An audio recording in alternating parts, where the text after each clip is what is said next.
प्रयाग जाएंगे, तीर्थराज प्रयाग, महाकुंभ पर्व है। उस महाकुंभ पर्व के समय लघु भारत नहीं, एक प्रकार से लघु विश्व वहां उपस्थित होने वाला है। कम से कम 40-50 करोड़ लोग वहां जाकर स्नान दर्शन लाभ प्राप्त करेंगे। पूरे देश के साधु संत मठ मंदिर अखाड़े सब वहां पहुंच रहे हैं, बड़ी जोर की तैयारी हो रही है। और बहुत से लोग तो कुंभ पर स्नान करने जाते हैं ना, तो सोचते हैं कि जैसे संक्रांति का स्नान है तो संक्रांति के एक दिन पहले पहुंच जाएंगे, फिर पहुंच जाएंगे। अब वहाँ भीड़ ज़्यादा हो गई तो भीड़ का वो है ना, कैपेसिटी कितनी है, सामर्थ्य कितनी है हटने की।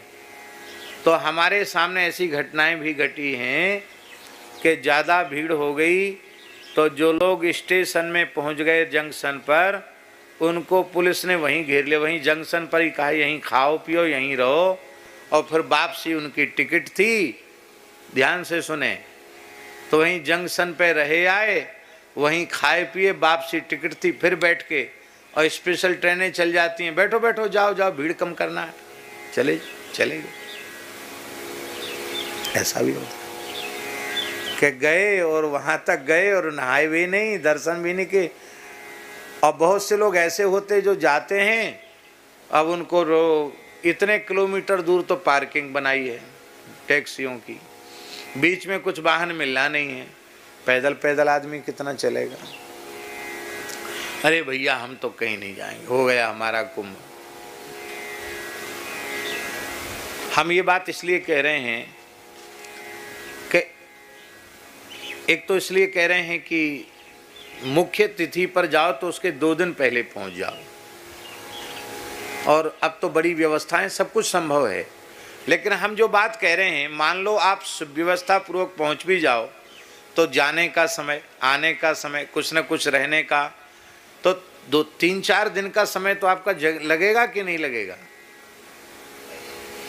समय भी लगेगा, श्रम भी होगा, धन का व्यय भी होगा, होगा कि नहीं होगा।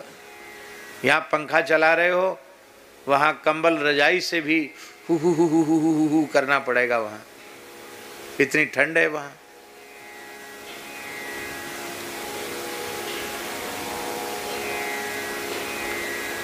इतना सब कष्ट सहोगे और त्रिवेणी में स्नान करोगे तब पुण्य प्राप्त होगा। अब हम जो बात कह रहे हैं, आर्ष वचन, भगवान व्यास कह रहे हैं, गो माता के पीछे पीछे चलकर जो गो गाय के खुरों से उड़ी हुई रज वो जब किसी व्यक्ति के ऊपर पड़ती है तो उसे त्रिवेणी स्नान का पुण्य प्राप्त हो जाता, कुंभ स्नान का पुण्य प्राप्त हो जाता। अब ले साहब, 12 साल में एक बार कुंभ आएगा और गैया चराओ, गैया के खुर की रज ऊपर पड़ जाए तो कुंभ स्नान हो गया, तीर्थराज प्रयाग का स्नान हो गया, 2 पैसा भी खर्च नहीं हुए। इतनी महिमा है गौ सेवा की। और समस्या तो यही है, क्लिष्ट साधन ही लोगों को लगता है कि हाँ हमने कुछ किया, हमें कुछ पुण्य मिला। सरल साधन करने पर लोग अरे कुछ नहीं, राम राम करने में क्या। अरे भैया, एक राम नाम के पुण्य की बराबरी सभी वैदिक कर्म एक साथ हजारों बार किए जाएं, उनसे जन्य जो पुण्य होगा वह पुण्य, और एक बार श्री राम नाम के उच्चारण का पुण्य, उस पुण्य के 16वें अंश की बराबरी कोई सत्कर्म नहीं कर सकता। पर इस नाम में प्रीति किसको है, नाम में विश्वास किसको है। इसलिए गाय की बड़ी भारी महिमा है।